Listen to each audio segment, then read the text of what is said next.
महाविकास आघाडीचे अधिकृत उमेदवार बळवंत बसवंत वानखडे यांनी मतदानाचा हक्क बजावला।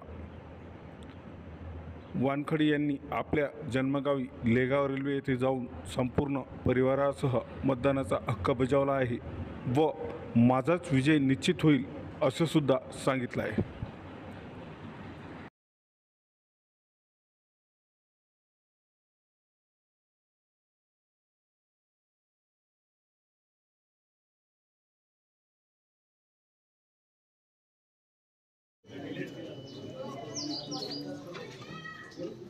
मला आज अतिशय आनंद होतो की आज मी मतदान करण्याकरिता आल्यानंतर मी या गावातूनच माझी खऱ्या अर्थानं राजकारणावर सुरुवात झाली।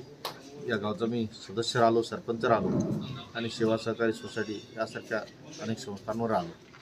तर आज मी लोकसभेसाठी उभा आहो आणि निश्चितच या गावचं ऋण आहे। त्या गावातूनच मला एक उभारी मिळाली, तर माझा विजय हा निश्चित आहे। 2 लाखाच्या वर फरकानं मी निवडून येणार आहोत। आज मी माझ्या आईसह सहकुटुंब मी मतदान करण्याकरता आलो।